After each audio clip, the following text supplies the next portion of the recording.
ನಮಸ್ಕಾರ. ರಿವ್ಯೂ ಚಾನೆಲ್ಗೆ ಸ್ವಾಗತ. ನಾನು ಸೌಖ್ಯ ಗಾಂವ್ಕರ್. ಮೂಡಾ ಕೇಸ್ನಲ್ಲಿ ಮತ್ತಷ್ಟು ಟ್ವಿಸ್ಟ್ಗಳನ್ನಿಟ್ಟ ದೂರುದಾರ ರಾಜ್ಯಪಾಲರಿಗೆ ದೂರು ಕೊಟ್ಟಿರುವಂತಹ ಪ್ರಾಸಿಕ್ಯೂಷನ್ಗೆ ಅನುಮತಿಯನ್ನು ಕೇಳಿರುವಂತಹ ಟಿ.ಜೆ. ಅಬ್ರಹಾಂ ಮುಖ್ಯಮಂತ್ರಿಗಳ ವಿರುದ್ಧ ಸ್ಫೋಟಕ ವಿಚಾರಗಳನ್ನ ತೆಗೆದಿದ್ದಾರೆ.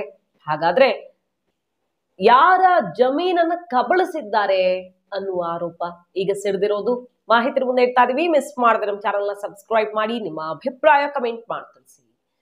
ದೂರು ಕೊಟ್ಟಿರುವಂತಹ ಅಬ್ರಹಾಂ ಹಿನ್ನೆಲೆ ಗೊತ್ತಾ ನಿಮಗೆ ಅಂತ ಡಿ.ಕೆ. ಶಿವಕುಮಾರ್ ಆದಿಯಾಗಿ ಮಿನಿಸ್ಟರ್ಗಳೆಲ್ಲ ಗುಡುಗಿದ್ದನ್ನು ನೋಡಿದ್ವಿ.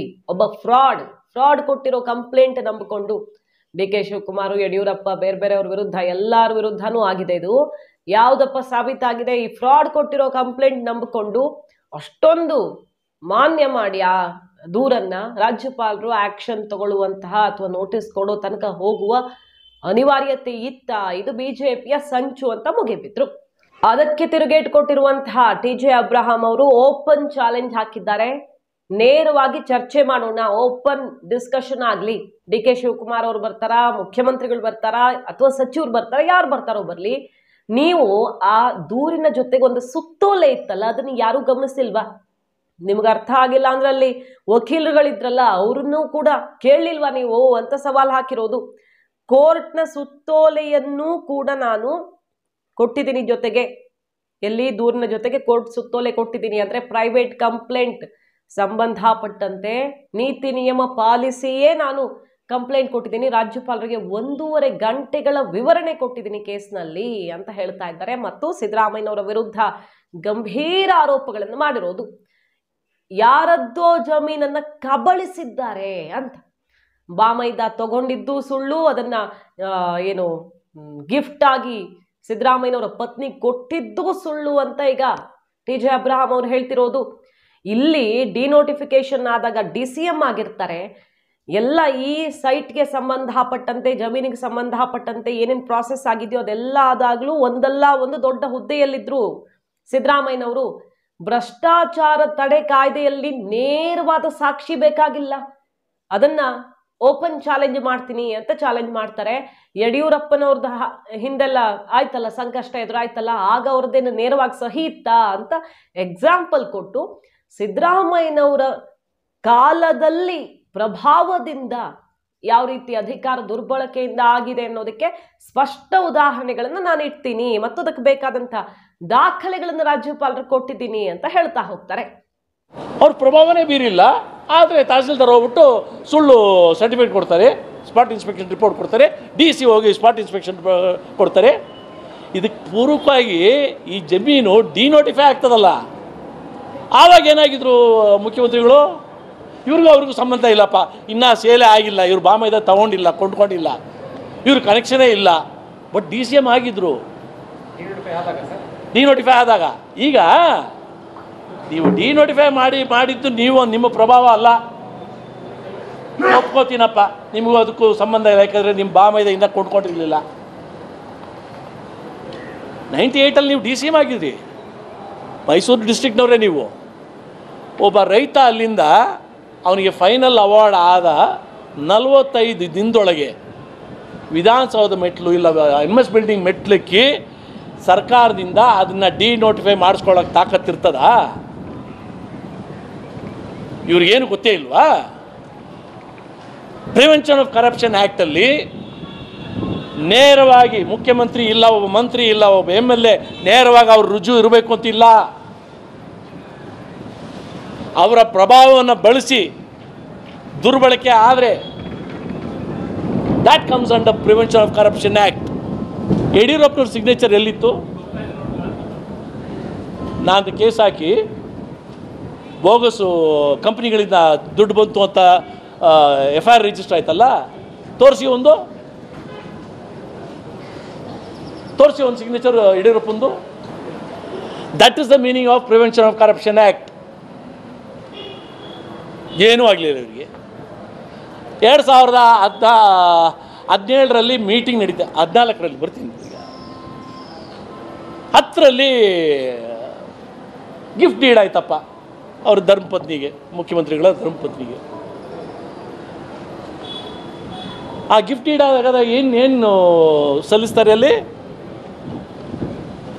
ಕೃಷಿ ಭೂಮಿ ಎಲ್ಲಿ ಕೃಷಿ ಭೂಮಿ ಇತ್ತು ಅಲ್ಲಿ? ಇಷ್ಟೋ ಸೈಟ್ಗಳು ಮಾರಿಬಿಟ್ಟಿದ್ದಾರೆ. ಆ ಸೈಟ್ಗಳು ಮಾರೋ ಡೀಟೇಲ್ಸ್ ಅವ್ರಿಗೂ ಗೊತ್ತು. ಆದರೂ ಗಿಫ್ಟು ಕೃಷಿ ಭೂಮಿ. 2001ರಲ್ಲಿ ಡೆವಲಪ್ ಆಗಿರೋ ಲ್ಯಾಂಡಿಗೆ 2010ರಲ್ಲಿ ದಾನಪತ್ರ ಆಗ್ತದೆ, ಕೃಷಿ ಭೂಮಿ ಅಂತ ಆಗ್ತದೆ. ಇದು ಏನು ತಪ್ಪೇ ಇಲ್ವಾ? 2014ರಲ್ಲಿ ಅಪ್ಲಿಕೇಶನ್ ಹಾಕ್ತಾರೆ. ಸಿದ್ದರಾಮಯ್ಯನವರ ಧರ್ಮಪತ್ನಿ, ನನಗೆ ಕೊಡಿ ಜಮೀನು, ನನಗೆ ಆಲ್ಟರ್ನೇಟಿವ್ ಕೊಡಿ. ನಾನೀಗೊಂದು ಪ್ರಶ್ನೆ ಕೇಳ್ತೀನಿ, ಅವ್ರಿಗೆ ಯಾವ ಜಮೀನಿಗೆ ಆಲ್ಟರ್ನೇಟಿವ್ ಕೊಡಬೇಕು? ನಿಮ್ಮ ಅಣ್ಣ ಅವರು ಕೊಂಡ್ಕೊಂಡೆ ಅಂತ ಹೇಳ್ತಾರಲ್ಲ, ಆ ಜಮೀನಲ್ಲಿ ಇಲ್ಲಲ್ಲ. It is not there. Agriculture land is not there. ನಿಮಗೆ ದಾನಪತ್ರ ಬಂದಾಗಲೂ ಅಲ್ಲಿ ಜಮೀನು ಇಲ್ಲಲ್ಲ. ಇನ್ನು ಯಾವ ಜಮೀನಿಗೆ ಆಲ್ಟರ್ನೇಟಿವ್ ಲ್ಯಾಂಡು? ಈಗ ಅಕ್ವೈರ್ ಆಯಿತು 2014ರಲ್ಲಿ. ಈ ಪತ್ರವನ್ನು ಇವರು ಬರೆದಾಗ, ಸನ್ಮಾನ್ಯ ಮುಖ್ಯಮಂತ್ರಿಗಳ ಧರ್ಮಪತ್ನಿಯವರು ಬರೆದಾಗ ಅದರಲ್ಲಿ ಉಲ್ಲೇಖ ಮಾಡ್ತಾರೆ, ಸೈಟ್ ಫಾರ್ಮೇಷನ್ ಆಗಿದೆ, ಪಾರ್ಕ್ ಫಾರ್ಮೇಷನ್ ಆಗಿದೆ, ರೋಡ್ ಆಗಿಬಿಟ್ಟಿದೆ, ಸೈಟ್ಗಳು ಹಂಚಿಬಿಟ್ಟಿದ್ದಾರೆ ಅಂತ. Everything is known. 2004ರಲ್ಲಿ ಕೊಂಡ್ಕೊಂಡ್ರಲ್ಲ, ಆಗ ಇವರು ಬಾಮೈದ ಆ ಜಮೀನು ಕೊಂಡ್ಕೊಳ್ಳೋದಕ್ಕೆ ಅಲ್ಲಿಗೆ ಹೋಗಿದೆ.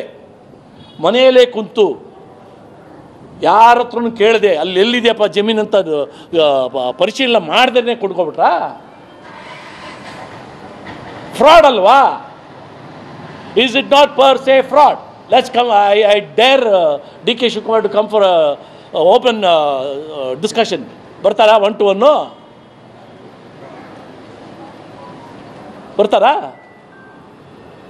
ಇಲ್ದಿದ್ದ ಭೂಮಿನ ಐತೆ ಅಂತ ಕೊಂಡ್ಕೋತಾರಂತೆ, ಅದನ್ನು ಇಲ್ದಿದ್ದ ಭೂಮಿನ ಕನ್ವರ್ಟ್ ಮಾಡ್ತಾರಂತೆ, ಇಲ್ದಿದ್ದ ಭೂಮಿನ ಗಿಫ್ಟ್ ಮಾಡ್ತಾರಂತೆ, ಇಲ್ದಿದ್ದ ಭೂಮಿಗೆ ಕಾಂಪನ್ಸೇಷನ್ ಕೊಡ್ತಾರಂತೆ. ಓಕೆ. 2004ರಲ್ಲಿ ಸಿದ್ದರಾಮಯ್ಯನವರ ಕಡೆಯವರು ಅಂದರೆ ಕುಟುಂಬಸ್ಥರು ಜಮೀನು ಖರೀದಿ ಮಾಡಿದಾಗ ಕೃಷಿ ಜಮೀನಲ್ಲಿರಲಿಲ್ಲ. ಸೈಟ್ ಆಗಿ ಎಲ್ಲ ಕಂಪ್ಲೀಟ್ ಬಡಾವಣೆ ಡೆವಲಪ್ಮೆಂಟ್ ಆಗಿ ಸೈಟ್ಗಳನ್ನು ಹಲವರಿಗೆ ಮಾರಾಟ ಮಾಡಿದ್ದಾಗಿತ್ತು. ಆದರೆ DC ಖುದ್ದಾಗಿ ಸ್ಪಾಟ್ ವಿಸಿಟ್ ಮಾಡಿದ್ರು, ಸೈಟ್ ಕಾಣಲಿಲ್ವಾ? ಅಲ್ಲಿ ಸೈಟ್ಗಳಿರೋದು, ಬಡಾವಣೆ ನಿರ್ಮಾಣ ಆಗಿರೋದು ಕಾಣಲೇ ಇಲ್ವಾ? ಬಾಮೈದ ಖರೀದಿ ಮಾಡಿದ್ದು ಅಂತ ಇವರು ಕಥೆ ಕಟ್ಟಿದ್ದಾರಲ್ಲ. ಅಂದರೆ DJ ಅಬ್ರಾಮ್ ಅವರು ಹೇಳೋದು, ಅವರು ಹೇಳಿರೋದ್ರ ಮೇಲೆ ಆಧಾರದ ಮೇಲೇನೆ ಮಾತಾಡ್ತಾ ಹೋದ್ರೂ ತಪ್ಪುಗಳು ಕಾಣ್ತವೆ. ಅಸಲಿಗದು ಇದು ಯಾವುದೂ ಆಗೇ ಇಲ್ಲ ಅಂತ ಆರೋಪ ಮಾಡ್ತಿರೋದು.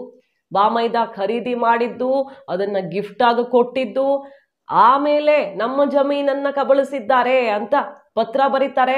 ಪತ್ರ ಬರೆದಾಗ ಅಲ್ಲೇ ಇರೋದು ಟ್ವಿಸ್ಟ್ ನೋಡಿ. DJ ಅಬ್ರಹಾಂ ಅವರು ಹೇಳ್ತಿರೋದು, ನಮಗೆ ಬದಲಿ ಬೇಕು ಅಂತ ಕೇಳ್ತಾರಲ್ಲ, ಮೂಡಾದವರು ನಮ್ಮ ಜಮೀನನ್ನ ತಗೊಂಡ್ಬಿಟ್ಟಿದ್ದಾರೆ, ಅಂದ್ರೆ ಅತಿಕ್ರಮಣ ಮಾಡ್ಕೊಂಡು ಬಿಟ್ಟಿದ್ದಾರೆ, ನಮಗೆ ಬದಲಿ ಬೇಕು ಅಂತ ಕೇಳಿದಾಗ ಆ ಪತ್ರದಲ್ಲಿ DJ ಅಬ್ರಹಾಂ ಅವರು ಹುಡುಕಿರೋ ಪಾಯಿಂಟ್ ಏನಪ್ಪಾ ಅಂತ ಕೇಳಿದ್ರೆ, ಪತ್ರದಲ್ಲಿ ಈ ತರ ಮಾಡಿದ್ದಾರೆ, ಬಡಾವಣೆ ಡೆವಲಪ್ ಮಾಡಿದ್ದಾರೆ, ಎಲ್ಲ ಮಾಡಲಾಗಿದೆ ಅನ್ನೋದನ್ನ ಮೆನ್ಷನ್ ಮಾಡಿದ್ದಾರೆ. ಅಲ್ಲಿಗೆ ಅದು ಡೆವಲಪ್ ಆಗಿದೆ ಅನ್ನೋದು ಮುಖ್ಯಮಂತ್ರಿಗಳ ಕುಟುಂಬಕ್ಕೆ, ಮುಖ್ಯಮಂತ್ರಿಗಳ ಪತ್ನಿಗೆ ಗೊತ್ತು. ಡೆವಲಪ್ ಆಗಿದೆ ಅನ್ನೋದು ಗೊತ್ತು. ಈ ಪಾಯಿಂಟ್ ಅಲ್ಲೇ ಹಾಗಾದ್ರೆ ಸಿಕ್ಕಾಕೊಳ್ಳಲ್ವಾ ಅನ್ನೋದ ಪ್ರಶ್ನೆಯನ್ನ ಕೇಳ್ತಾ ಹೋಗ್ತಾರೆ. ಇದು ಕಂಪ್ಲೀಟ್ ಆಗಿ ಪೇಪರ್ ಮೇಲೆ ನಡೆಸಿರುವಂತ ಫ್ರಾಡ್. ಯಾವುದು ಯಾರೋ ಮಾರಿದ್ದು ಅಲ್ಲ, ಇವರು ತಗೊಂಡಿದ್ದು ಅಲ್ಲ, ಗಿಫ್ಟ್ ಕೊಟ್ಟಿದ್ದು ಅಲ್ಲ, ಆಮೇಲೆ ಪರ್ಯಾಯವಾಗಿ ಸೈಟು ಅಂತ ಹೇಳ್ತಾರಲ್ಲ, ಇದಿಷ್ಟು ಫ್ರಾಡ್ ಮಾಡಿರೋದು ಅಂತ ಹೇಳ್ತಾ ಇದ್ದಾರೆ. ಯತೀಂದ್ರ ಸಿದ್ದರಾಮಯ್ಯನವರು ಶಾಸಕರಾಗಿದ್ದಾಗ ಮೂಡಾ ಸಭೆಗಳಲ್ಲಿ ಭಾಗಿಯಾಗಿ ಕೆಲವು ನಮಗೆ ಬೇಕಾದಂಥ ವ್ಯತ್ಯಾಸಗಳನ್ನು ಮಾಡಿಕೊಂಡಿದ್ದಾರೆ ಅನ್ನುವ ಗಂಭೀರ ಆರೋಪವೂ ಕೂಡ ಕೇಳಿ ಬರ್ತಾ ಇದೆ ಈಗ. ಮತ್ತು 2004ರಲ್ಲಿ ಒಬ್ಬರ ಹೆಸರಲ್ಲಿ ಆ ಸೈಟ್ ರಿಜಿಸ್ಟ್ರೇಷನ್ ಆಗಿರುತ್ತೆ. 2004ರಲ್ಲಿ ಕೆಸರೆ ಗ್ರಾಮದ 3.16 ಎಕರೆ ಮಂಜುನಾಥ್ ಸ್ವಾಮಿಗೆ ರಿಜಿಸ್ಟ್ರೇಷನ್ ಆಗಿದೆ. ಜಮೀನು ಖರೀದಿ ಮಾಡಿದಾಗ, ಅಂದ್ರೆ ಮಾಡಿದ್ದಾರೆ ಅಂತ ಹೇಳ್ತಿದ್ದಾರಲ್ಲ ಸಿದ್ದರಾಮಯ್ಯನವರ ಕುಟುಂಬಸ್ಥರು, ಆಗ ಕೃಷಿ ಜಮೀನು ಆಗಿರಲೇ ಇಲ್ಲ, ಕೃಷಿ ಜಮೀನು ಅಂತ ತೋರಿಸಲಾಗಿದೆ. ಗಿಫ್ಟ್ ಕೊಟ್ಟಾಗ್ಲೂ ಕೃಷಿ ಜಮೀನು ಅಂತ ತೋರಿಸಲಾಗಿದೆ, ಕೃಷಿ ಜಮೀನೇ ಆಗಿರಲಿಲ್ಲ. ಇವರು ಬಾಮೈದ ಮನೇಲೇ ಕುತ್ಕೊಂಡು ಭೂಮಿಯನ್ನು ನೋಡದೆ ಏನಿದೆ ಅಲ್ಲಿ ಆ ಭೂಮಿ ಯಾರು ಏನು ಅಂತ ಗಮನಿಸದೇನೆ ಮನೇಲೇ ಕುತ್ಕೊಂಡು ಹೆಂಗ್ ಭೂಮಿಯನ್ನ ಬೈ ಮಾಡಿದ್ರು, ಯಾವತ್ತೋ ಲೇಔಟ್ ಆಗಿ ಸೈಟ್ ಮಾರಾಟ ಆಗಿದ್ದ ಜಾಗವನ್ನ ಕೃಷಿ ಭೂಮಿ ಅಂತ ಇವರು ಮನೇಲೇ ಕೂತ್ಕೊಂಡು ಕಣ್ಣು ಮುಚ್ಕೊಂಡು ಹೆಂಗ್ ಬಾಯಿ ಮಾಡಿದ್ರು. ಮತ್ತು ಕನ್ವರ್ಷನ್ ಮಾಡುವಾಗ ಏನೇನು ಪ್ರಾಸೆಸ್ ಇರುತ್ತೆ, DC ವಿಸಿಟ್ ಮಾಡಿದಾಗ್ಲೂ ಅಲ್ಲಿ ಸೈಟ್ ಇರೋದು ಗೊತ್ತಾಗ್ಲಿಲ್ವಾ ಅನ್ನುವ ಕಾಮನ್ ಸೆನ್ಸ್ ಸಾಕು ಈ ಕೇಸ್ನ ಲೂಪ್ ಹೋಲ್ಸ್ ಹಿಡಿಯೋದಕ್ಕೆ ಅಂತ ಅವ್ರು ಹೇಳ್ತಾ ಇರೋದು. ಹಾಗಾಗಿ ಸಿದ್ದರಾಮಯ್ಯನವರು ಅತಿ ದೊಡ್ಡ ಫ್ರಾಡ್ ಮಾಡಿದ್ದಾರೆ. ಮತ್ತೆಲ್ಲ ಆಗಿದ್ದು ಕೂಡ ಡಿನೋಟಿಫಿಕೇಶನ್. ಒಂದು ಪ್ರಶ್ನೆ ಹಾಕ್ತಾರೆ ಅಬ್ರಹಾಂ ಅವರು, ಡಿನೋಟಿಫಿಕೇಶನ್ ಅನ್ನ ಹಾಗಾದ್ರೆ ಒಬ್ಬ ರೈತ ಮಾಡಿಸ್ಕೊಳ್ಳೋಕೆ ಸಾಧ್ಯನಾ? ಸಾಮಾನ್ಯವಾಗಿ ಯಾವುದೋ ಒಂದು ಕೆಲಸಕ್ಕೆ ಅಂತ ಭೂಸ್ವಾಧೀನ ಆದಮೇಲೆ ಹೋಗಿ ರೈತ ಒಬ್ಬ ಸರ್ಕಾರಿ ಕಚೇರಿಗಳಲ್ಲಿ ಎಲ್ಲ ಪ್ರಭಾವ ಬೀರಿ ಅಥವಾ ಹೆಂಗಾದ್ರೂ ಸರಿ ಡಿನೋಟಿಫಿಕೇಶನ್ ಒಬ್ಬ ರೈತ ಮಾಡಿಸ್ಕೊಂಡ ಅಂತ ಕೇಳ್ತಾರೆ. ಮೊನ್ನೆ ಅಷ್ಟೇ ಕುಮಾರಸ್ವಾಮಿ ಅವರು ಹೇಳಿದ್ರಲ್ಲ, ಸತ್ತವನ ಹೆಸರಲ್ಲಿ ಡಿನೋಟಿಫಿಕೇಶನ್ ಹೆಂಗಾಯ್ತು, ಇಲ್ಲದವನ ಹೆಸರಲ್ಲಿ ಡಿನೋಟಿಫಿಕೇಶನ್ ಮಾಡ್ಕೊಟ್ಟವ್ರು ಯಾರು ಅಂತ. ಈಗ ಅಬ್ರಹಾಂ ಅವರು ಹೇಳ್ತಿರೋದೇ ನೇರವಾಗಿ ಬಂದು ಇವರು ಸಹಿ ಹಾಕಿರುವ, ಇನ್ವಾಲ್ವ್ಮೆಂಟ್ ಇರುವ, ಅಕ್ರಮ ಮಾಡಿರುವ ಸಾಕ್ಷಿ ಬೇಕಾಗಿಲ್ಲ. ಅದೇ ಭ್ರಷ್ಟಾಚಾರ ತಡೆ ಕಾಯ್ದೆಯ ಪವರ್, ಅಲ್ಲಿರುವಂತಹ ವಿಶೇಷ ಅವಕಾಶವೇ ಅದು. ಅಧಿಕಾರ ದುರ್ಬಳಕೆ ಮಾಡ್ಕೊಂಡಿರುವಂತಹ ಲಿಂಕ್ ಸಿಕ್ಕಿದ್ರೆ ಸಾಕು ಅಂತ ಈಗ ಗುಡುಗಿರೋದು. ಡಿನೋಟಿಫಿಕೇಶನ್ ಅನ್ನ ಉದ್ದೇಶಪೂರ್ವಕವಾಗಿ ಈ ತರ ಮಾಡ್ಕೊಳ್ಳೋದಿಕ್ಕೆ ಅಂತಾನೆ ಮುಖ್ಯಮಂತ್ರಿಗಳು, ಅಂದ್ರೆ ಇವತ್ತಿನ ಮುಖ್ಯಮಂತ್ರಿಗಳು ಅವತ್ತಿನ ಉಪಮುಖ್ಯಮಂತ್ರಿ ಆಗಿದ್ದ ಸಿದ್ದರಾಮಯ್ಯನವರು ಪ್ರಭಾವ ಬಳಸಿ ಮಾಡಿಟ್ಕೊಂಡಿದ್ರು. ಆಮೇಲೆ ಈ ರೀತಿ ಅದಕ್ಕೆ ಬಣ್ಣ ಕಟ್ಟಿದ್ರು. ಯಾರದ್ದೋ ಜಮೀನನ್ನ ಕಬಳಿಸಿದ್ದಾರೆ ಅಂತ ಈಗ ಗಂಭೀರ ಆರೋಪ ಮಾಡ್ತಿದ್ದಾರೆ. ಬರೀ ಆರೋಪ ಅಲ್ಲ, ಇದೇ ದಾಖಲೆಗಳನ್ನ, ಇದಕ್ಕೆ ಪೂರಕವಾದ ದಾಖಲೆಗಳನ್ನ ನಾನು ರಾಜ್ಯಪಾಲರು ಕೊಟ್ಟಿದ್ದೀನಿ. ಕಾನೂನು ಪ್ರಕಾರ ಕೋರ್ಟ್ನ ಸುತ್ತೋಲೆಯ ಸಮೇತ ಕೊಟ್ಟಿದ್ದೀನಿ. ಪ್ರೈವೇಟ್ ಕಂಪ್ಲೇಂಟ್ಸ್ ಅಲ್ಲಿ ಏನಾಗುತ್ತೆ ಅನ್ನೋದನ್ನ ವಿವರಿಸ್ತಾರೆ. ಚರ್ಚೆ ಮಾಡೋದಾದ್ರೂ ಮಾಡೋಣ. ಓಪನ್ ಚಾಲೆಂಜು, ಮಾಧ್ಯಮಗಳ ಮುಂದೆ ಯಾರು ಬೇಕಾದ್ರೂ ಬರ್ಲಿ ಅಂತ ಸವಾಲ್ ಹಾಕಿರೋದು. ಜೊತೆಗೆ ಕಾನೂನು ಹೋರಾಟಕ್ಕೆ ಸರ್ವ ರೀತಿಯಲ್ಲೂ ಸಜ್ಜಾಗಿದ್ದೀನಿ ನಾನು ಅಂತ ಮುಖ್ಯಮಂತ್ರಿಗಳ ವಿರುದ್ಧ, ಸರ್ಕಾರದ ವಿರುದ್ಧ ಮುಗಿಬಿದ್ದಿರೋದು TJ ಅಬ್ರಹಾಂ. ಸೊ ರಾಜ್ಯಪಾಲರು ಗಂಭೀರವಾಗಿ ಪರಿಗಣಿಸಿದ್ದಾರೆ ಅನ್ನೋದಂತೂ ಗೊತ್ತಾಗುತ್ತೆ. ಯಾಕಂದ್ರೆ ಈ ದೂರಿನಲ್ಲಿ ಒಂದಿಷ್ಟು ಸತ್ಯಾಂಶಗಳು ಅಥವಾ ತಾಳೆ ಆಗೋ ವಿಚಾರಗಳು ಕಾಣದೇ ಹೋಗಿದ್ರೆ, ದಾಖಲೆಗಳು ಪೂರಕವಾಗಿ ಇಲ್ಲದೆ ಹೋಗಿದ್ರೆ ಅದನ್ನ ರಿಜೆಕ್ಟ್ ಮಾಡಿ ಕಳಿಸಬಹುದಿತ್ತು. ಯಾರೋ ಬಂದ್ರು ಅಥವಾ ಒಬ್ಬ ಹೋಗ್ತಾನೆ ರಾಜಭವನಕ್ಕೆ ಹೋಗಿ ನಾಳೆ ಏನ್ ಬೇಕಾದ್ರೂ ಯಾರು ಬೇಕಾದ್ರೂ ಕಂಪ್ಲೇಂಟ್ ಕೊಡಬಹುದು ಅನ್ನೋ ಹಾಗಿರತ್ತ. ಪೂರಕವಾದ ದಾಖಲೆಗಳಿವೆ ಅಂದ ಕಾರಣಕ್ಕೇನೆ ಈಗ ಶೋಕಾಸ್ ನೋಟಿಸ್ ಕೊಡೋ ತನಕ ಹೋಗಿರಬಹುದು. ಅದರಲ್ಲೂ ರಾಜ್ಯಪಾಲರು ಬಳಸಿರುವ ಪದ, ಆ ಪದ ಸರಿ ಇಲ್ಲ ಅಂತಾನೆ ಈಗ ಸರ್ಕಾರ ಮುಗಿಬಿದ್ದಿದೆ. ಆ ರೀತಿ ಸರ್ಕಾರ ಕೆಣಕುವಂತ ಪದ ಬಳಸಿದ್ದಾರೆ ಅಂದ್ರೆ ರಾಜ್ಯಪಾಲರು ಏನಾದ್ರೂ ದೊಡ್ಡ ನಿರ್ಧಾರ ಮಾಡೇ ಬಿಟ್ಟಿದ್ದಾರ ಮಂಡೇ ಅದು ಗೊತ್ತಾಗುತ್ತೆ. ಯಾಕಂದ್ರೆ ಸಂಡೇ ಭಾನುವಾರ ರಾಜ್ಯಪಾಲರು ಬೆಂಗಳೂರಿಗೆ ಬರೋದು, ಡೆಲ್ಲಿಯಲ್ಲಿ ಎಲ್ಲರ ಅಭಿಪ್ರಾಯ ಕೇಳಿ ತಜ್ಞರುಗಳ ಸಲಹೆ ಪಡೆದು, ಲೋಕಸಭಾ ಸ್ಪೀಕರ್ ಸಲಹೆ ಪಡಿತಿದ್ದಾರೆ, ಎಲ್ಲರ ಸಲಹೆಯನ್ನ ತಗೊಂಡು ಭಾನುವಾರ ಬರ್ತಾರೆ. ಮಂಡೇ ಬಹುತೇಕ ಏನೋ ಒಂದು ಬಿರುಗಾಳಿ ಬೀಸುತ್ತಾ ಅನ್ನೋ ಮಟ್ಟಿಗೆ ಪ್ರಶ್ನೆ ಎದ್ದಿದೆ. ಈಗ ಅಬ್ರಹಾಂ ಅವರು ಕಾನೂನು ಹೋರಾಟಕ್ಕೆ ತಯಾರಿ ಮಾಡ್ಕೊಂಡಿದ್ದಾರೆ. ಅಕಸ್ಮಾತ್ ರಾಜ್ಯಪಾಲರಿಂದ ಪ್ರಾಸಿಕ್ಯೂಷನ್ಗೆ ಅನುಮತಿ ಸಿಗಲಿಲ್ಲ ಅಂದ್ರೂ ಡೈರೆಕ್ಟ್ ಆಗಿ ಕೋರ್ಟ್ಗೆ ಹೋಗಿ ಈ ಕೇಸನ್ನ ತನಿಖೆಗೆ ಒಪ್ಪಿಸಿ ಅಂತ ಸಿದ್ದರಾಮಯ್ಯನವರ ವಿರುದ್ಧ ಪ್ರಾಸಿಕ್ಯೂಷನ್ ಕೇಳಿದ್ದಾರೆ. ಮುಖ್ಯಮಂತ್ರಿ ಆಗಿರೋದ್ರಿಂದ ರಾಜ್ಯಪಾಲರ ಅನುಮತಿ ಬೇಕು, ಬಟ್ ಈ ಕೇಸನ್ನೇ ತನಿಖೆಗೆ ಒಪ್ಪಿಸಿ ಅಂತ ಕೋರ್ಟ್ ಮೊರೆ ಹೋಗೋದಿಕ್ಕೂ ಆಪ್ಷನ್ ಇರುತ್ತೆ ಅಬ್ರಹಾಂ ಅವ್ರಿಗೆ. ಕಾದು ನೋಡ್ಬೇಕು. ಮಾಹಿತಿ ನಿಮ್ಗೆ ಇಷ್ಟ ಆಗಿದ್ರೆ ಮಿಸ್ ಮಾಡಬೇಡಿ. ನಮ್ಮ ಚಾನಲ್ನ ಸಬ್ಸ್ಕ್ರೈಬ್ ಮಾಡಿ, ನಿಮ್ಮ ಅಭಿಪ್ರಾಯ ಕಮೆಂಟ್ ಮಾಡಿ ತಿಳಿಸಿ. Thank you.